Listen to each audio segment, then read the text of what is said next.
哥伦比亚是一个位于南美洲西北部的国家，该地区是古代南美著名金矿产地。哥伦比亚这个名字源自意大利航海家克里斯托弗·哥伦布的姓氏，它最初指的是整个新大陆。1819年成立的哥伦比亚共和国采用了这个名字。由于其地理位置，如今的哥伦比亚领土曾是早期人类文明从中美洲和加勒比海地区延伸至安第斯山脉和亚马逊盆地的走廊。从公元前1000年开始，包括穆伊斯卡人、泽努人、金巴亚人和泰罗纳人在内的美洲原住民群体发展出了以酋长为首的卡西卡兹戈斯政治体系，其权力结构呈金字塔形。13世纪，马来、波利尼西亚人和哥伦比亚的美洲原住民接触，从而将前殖民时期哥伦比亚的美洲原住民基因传播到一些太平洋岛屿。欧洲人对哥伦比亚海岸线的探索始于1500年，当时罗德里戈·德·巴斯蒂达斯沿加勒比海海岸从拉维拉角航行至巴拿马的曼萨尼利亚角。1508年，瓦斯科·努涅斯·德·巴尔博亚随一支探险队经由乌拉巴湾地区抵达哥伦比亚，并于1510年建立了圣玛利亚、拉安提瓜、德尔达连镇，这是欧洲人在新大陆上第一个稳定的定居点。1536年4月，西班牙征服者贡萨洛·西门尼斯·德·克萨达率领一支探险队深入内陆，并将他途经的地区命名为新格拉纳达王国。格拉纳达在西班牙语中意为16。1538年8月，克萨达在穆伊斯卡酋长穆伊基塔附近临时建立了首府，并将其命名为圣菲。这个名字很快加上了后缀，被称为波哥大圣菲。它是哥伦比亚的首都，也是目前南美洲发展最快的都市。在同一时期，早期征服者还进行了另外2次著名的内陆探险。其中1536年至1539年间，德国征服者尼古拉斯·费德曼穿越东方平原，翻越东方山脉，寻找传说中的黄金之城埃尔多拉多。这一传说和黄金在16世纪和17世纪吸引西班牙人和其他欧洲人前往新格拉纳达的过程中发挥了关键作用。1549年，征服者们根据与王室签订的契约，建立了地方政府。随后，王室迅速收回了征服者们被授予的广泛权利，并建立了自己的机构来统治当地。欧洲疾病的传入以及经济压力导致该地区土著人口锐减。与西班牙帝国其他地区一样，人口下降的趋势在17世纪末18世纪初发生了逆转。文化同化和通婚迅速摧毁了剩余土著居民的大部分特殊文化特征。由于与世隔绝，当地形成了鲜明的地域特征。1549年7月，西班牙王室决定在圣菲波哥大建立检审法庭，归秘鲁总督辖区管辖。1564年，西班牙王室任命了新格拉纳达王国的第1任总统。16世纪，欧洲奴隶贩子开始将非洲奴隶贩运到美洲。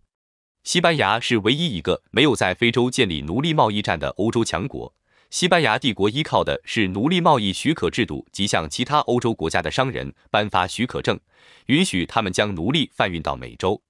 美国体制人类学杂志的一项研究表明，哥伦比亚人的平均祖先构成是 47% 美洲原住民 DNA， 42% 欧洲 DNA， 11% 非洲 DNA。1718年，西班牙建立新格拉纳达总督辖区，管辖包括现哥伦比亚、巴拿马、委内瑞拉和厄瓜多尔。在接下来的几十年里，西班牙王室采取了一系列政治和经济措施，通过加强权力集中、改善行政和通讯，以及促进帝国境内贸易的自由发展和流动，重组并巩固了帝国。人口增长，贸易繁荣，殖民地臣民也从中受益。克里奥尔人出生于西班牙美洲的白人中涌现出一批知识分子和专业人士，其中许多人担任政府要职，知识活动也随之蓬勃发展。西班牙国王查理3世授权在殖民地建立民兵防御部队，由此催生了规模较小的克里奥尔军官队伍。一个由富裕的地主和商人组成的庞大经济群体为这些新兴群体提供了支持。1781年，索科罗的农民和工匠因不满税收增加而发动了科穆内罗起义。尽管一些克里奥尔人协助领导起义者前往波哥大，但大多数人对其亦持犹豫态度，甚至有人暗中破坏起义。1808年，除少数人外，格拉纳达人对王室的效忠依然毋庸置疑。然而，克里奥尔中产阶级和上层阶级曾经的热情忠诚，在经济利益的压力、王室丑闻以及克里奥尔人和欧洲裔西班牙人之间持续的社会紧张关系的影响下，逐渐冷却下来。1808年，拿破仑一世侵入西班牙的消息传到哥伦比亚后，该地人民立即掀起了独立运动。1810年7月20日，波哥大爆发了大规模反对西班牙殖民统治的暴动，逮捕了新格拉纳达总督。1811年11月，各地代表在波哥大组织国会，成立了新格拉纳达联合省政府，并于11月11日宣布独立。理想主义者和雄心勃勃的地方领导人渴望建立联邦，而克里奥尔领导人则试图将权力集中于新政府之上。随后爆发了一系列内战，促成了西班牙在1814年至1816年间重新征服新格拉纳达联合省。残余的共和军逃往卡萨纳雷平原，在那里，他们在哥伦比亚将军弗朗西斯科·德·保拉·桑坦德的领导下重组。欧洲军队和游击队专断的惩罚性行为彻底瓦解了民众对西班牙王室残存的忠诚。1815年，玻利瓦尔在牙买加来信中设想，当南美洲从西班牙殖民统治下获得解放后，新格拉纳达和委内瑞拉应组成一个国家。他设想将未来的新生国家命名为哥伦比亚。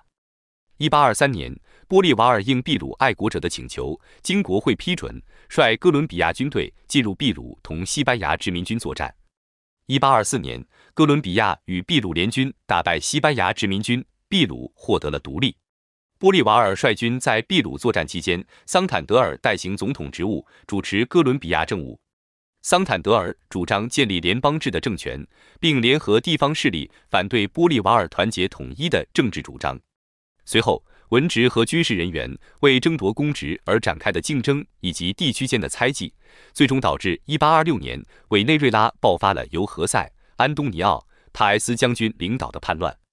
玻利瓦尔从秘鲁返回，试图恢复统一，但最终只获得了对其个人权威的承认。随着不满情绪的蔓延，人们逐渐意识到，没有任何一个群体真正热爱共和国。到1829年，玻利瓦尔已将国家划分为4个管辖区，分别由委内瑞拉的将军们掌控文职和军事权力。与此同时，奥卡尼亚制宪会议未能重组共和国，而玻利瓦尔制定的新宪法仅在哥伦比亚及其巴拿马地峡得到承认。1830年1月，玻利瓦尔在国会辞去总统职务，以期消除分歧，维护国家统一，但无济于事。5月31日，基多地区宣布退出哥伦比亚，成立厄瓜多尔共和国。12月17日，玻利瓦尔逝世，随后哥伦比亚解体。1831年，哥伦比亚及巴拿马地区改名为新格拉纳达共和国。哥伦比亚是南美洲第一个实行宪政的国家，其自由党和保守党分别成立于1848年和1849年，是美洲现存最古老的2个政党。哥伦比亚的现代政治史始于19世纪40年代末，当时自由党和保守党开始形成。保守党人托马斯·西普里亚诺·德·莫斯科拉将军在其第1任总统任期1845至1849年内，以私人垄断取代了政府对烟草销售的垄断，并扩大了国际贸易。这些改革增加了烟草的出口量，但也减少了国家政府的税收收入。1849年，自由党激进派的何塞·伊拉里奥·洛佩斯将军就任总统。洛佩斯将军领导下的激进自由主义者的指导原则是赋予哥伦比亚人民更大的自由。他的政府废除了奴隶制，终止了原住民的土地公有制，将税收资源从中央转移到地方政府，并取消了中央政府持有的多项税收。1850年的改革非但没有消除阻碍民众实现自我价值的制度性障碍，反而废除了那些曾经作为防止富人剥削穷人的保障的传统禁令。短短几年内，原住民的土地所有权就集中在了少数人手中。1856年，哥伦比亚改名为格拉纳达邦联；1863年改成哥伦比亚合众国。1884年大选时，自由党的分裂为保守党候选人努涅斯造成当选总统的机会。保守党政府为巩固大地主专政，恢复天主教会的权利，于1886年制定宪法，宣布天主教为国教，加强了总统的权利，并改国名为哥伦比亚共和国。保守党残酷迫害异己，镇压群众。1899至1902年，自由党和保守党之间爆发了所谓千日战争，国民经济遭到严重破坏。据估计，这场战争的死亡人数在6万至13万之间。这场毁灭性的内战之后，巴拿马沦陷。哥伦比亚国会拒绝了美国提出的修建横跨地峡的运河的提议。1903年，巴拿马人民起义反抗波哥大政府，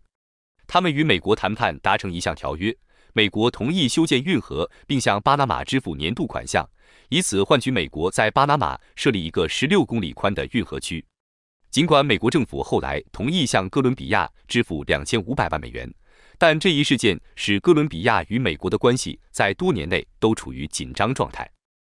20世纪初，哥伦比亚依靠咖啡和石油产量增加，经济有所发展。与此同时，美国和英国大量投资于哥伦比亚的石油、铁路以及咖啡、香蕉种植园，大肆掠夺哥伦比亚的财富。20世纪20年代末，咖啡、石油和香蕉分别占哥伦比亚出口总额的69%、17%和6%，但在20世纪30年代全球大萧条期间，这3种商品的价值都急剧下降。这场经济崩溃立即产生了政治后果，保守党在1930年的总统选举中败给了自由党候选人恩里克·奥拉亚·埃雷拉，后者一直执政到1934年。自由党再度执政后，在人民的压力下，废除天主教会对教育的垄断，规定工人有选择职业的自由。第二次世界大战期间，由于工业品进口减少，咖啡输出增多，哥伦比亚的工农业都有所发展，国家黄金储备增加，工人阶级队伍不断壮大。然而，战时环境不利于社会变革。在1946年的选举中，2名自由党候选人参选，导致自由党选票分散。最终，保守党候选人马里亚诺·奥斯皮纳·佩雷斯当选。保守党长期以来因政治边缘化而心怀不满，并且自1930年以来，他们一直遭受自由党支持者的暴力袭击。1946年选举胜利后，他们对自由党发动了一系列残酷的报复行动，这标志着被称为暴力时期的开始。暴力时期在劳雷亚诺·埃卢特里奥·戈麦斯1950至1953年的统治下愈演愈烈，他试图建立一个法西斯国家。他的暴行最终导致他被军事政变推翻，这是哥伦比亚20世纪的第一次政变。古斯塔沃·罗哈斯·皮尼利亚将军于1953年就任总统后，开始努力结束暴力时期并刺激经济。1957年，咖啡价格暴跌导致经济衰退时，他的支持率开始下滑。同年，他被军政府赶下台。随后，自由党和保守党达成协议，组成全国阵线，决定从1958年起16年内两党轮流担任总统，共同组阁。此后，国民经济发展较快，但美国资本大量输入，控制了哥伦比亚的石油、咖啡和香蕉生产，并操纵哥伦比亚的对外贸易。1974年两党协议期满后，自由党人连续2届当选总统。1975年，墨西哥官员发起大规模缉毒行动后，哥伦比亚作为国际毒品市场供应国的角色迅速发展。很快，美国进口的大麻中高达70%来自哥伦比亚。利用大麻的利润，毒枭，尤其是麦德林的毒枭，将业务拓展到可卡因贩运。毒品运输也从个人少量携带发展到通过船只和低空飞机进行大规模贩运。两大类似黑手党的组织被称为毒品卡特尔，从这种非法且利润丰厚的交易中发展而来，一个位于麦德林，由巴勃罗·埃斯科瓦尔领导，另一个位于卡利。1982年，因为自由党选票分散，保守党候选人贝利萨里奥·贝坦库尔·夸尔塔斯当选总统。他的总统任期充斥着极端暴力事件。1984年，与国际毒品交易有关的人员刺杀了司法部长。次年 ，M19 游击队闯入波哥大的司法宫，劫持了数十名人质。军方强攻司法宫时，约100人丧生，其中包括最高法院一半的法官。这些事件预示着毒品走私集团势力的急剧增长。在接下来的几年里，贝坦库尔试图通过与反政府武装力量对话来解决国内和平问题。他成功说服哥伦比亚革命武装力量和 M19 民兵组织签署了停火协议。与此同时，哥伦比亚国内的治安队数量激增，在许多情况下，这些组织是地主为了保护自己免受游击队袭击而建立的。前波哥大市长维吉利奥·巴尔科·巴尔加斯于1986年8月就任总统后，准军事组织造成的死亡人数甚至超过了左翼叛乱分子。麦德林贩毒集团开始利用恐怖手段来增强与政府的谈判筹码，结果凶杀案成为该国首要死因。巴尔科面临的另一项主要挑战是扭转经济增长率长期下滑的趋势，而制造业效率低下是造成这一趋势的根源。1985年发现的大型石油储量极大地促进了经济发展，并降低了哥伦比亚对外部能源的依赖。1990年总统竞选期间，包括民调领先的自由党候选人路易斯·卡洛斯·加兰在内的3名候选人被毒贩杀害。尽管面临恐怖主义威胁，约半数民众仍在5月举行的和平选举中投票，最终由自由党的强硬反毒候选人前财政部长塞萨尔·加维里亚·克鲁西略胜出。自1993年12月，麦德林贩毒集团头目巴勃罗·埃斯科瓦尔在与警方的枪战中丧生以来，与该组织相关的滥杀滥伤行为有所减少。这些贩毒集团已经分裂成多个规模较小且往往相互竞争的贩毒组织。然而，暴力事件仍在继续。1994年的总统选举是新宪法实施后的首次选举，自由党候选人埃内斯托·桑佩尔·皮萨诺在第2轮投票中击败保守党候选人安德烈斯·帕斯特拉纳，赢得选举。桑佩尔的整个任期都笼罩在帕斯特拉纳的指控之下。帕斯特拉纳声称，他掌握着桑佩尔顾问与卡利贩毒集团代表就竞选捐款进行谈判的录音带。具有讽刺意味的是，在桑佩尔担任总统期间，卡利集团的头目投降、受审并被送进监狱。1998年8月7日，安德烈斯·帕斯特拉纳宣誓就任哥伦比亚总统。这位新总统的施政纲领基于致力于和平解决哥伦比亚长期存在的内战，并与美国全面合作打击非法毒品贩运。在他执政期间，失业率已超过20%。此外，哥伦比亚革命武装力量和民族解放军以及其他小型武装组织在全国范围内发动的游击战日益猖獗，毒品生产、腐败和更加暴力的准军事组织哥伦比亚联合自卫军的蔓延，使哥伦比亚经济陷入了自大萧条以来最严重的衰退。阿尔瓦罗·乌里维作为自由党的独立候选人，在2002年大选获胜后，乌里维立即推行了旨在削弱游击队领土控制的进攻性政策。由于安全和经济状况的显著改善，乌里维于2006年5月28日以压倒性优势再次当选。乌里维的第2个任期以加强对哥伦比亚革命武装力量的打击为标志，这在2008年引发了一场新的丑闻：被军队或准军事部队绑架的无辜公民被当作恐怖分子出卖，以此来领取赏金，并人为地夸大军事行动的成果。2010年7月，在阿尔瓦罗·乌里维卸任总统胡安·曼努埃尔·桑托斯就职前几天，哥伦比亚和委内瑞拉之间爆发了外交危机。在美洲国家组织收到旨在证明1500名哥伦比亚革命武装力量成员活跃在委内瑞拉境内的文件后，查韦斯指责阿尔瓦罗·乌里维在其第2个任期结束前策划对委内瑞拉发动空袭，并下令在2国边境部署军队。即将卸任的乌里维驳斥了这些指控。8月10日，在巴西总统卢拉的斡旋下，桑托斯与查韦斯在圣马尔塔市举行了会晤。会晤后，双方宣布决定恢复对2国经济至关重要的外交和贸易关系。在国内政策方面，胡安·曼努埃尔·桑托斯希望将社会繁荣作为其政府的首要任务，而该国40%的人口生活在贫困线以下。他的政府逐步瓦解了乌里维总统执政期间在卫生、教育和税收领域滋生的腐败网络。此外，桑托斯总统向准军事部队的受害者道歉，通过了一项旨在将260万公顷土地归还给300万流离失所居民的法律。胡安·曼努埃尔·桑托斯在其任期后半段与游击队进行对话的政策，招致了前总统阿尔瓦罗·乌里维的批评。乌里维于2013年1月离开联盟党，与他的前副总统弗朗西斯科以及其他同样来自联盟党的亲密盟友共同创立了民主中心党。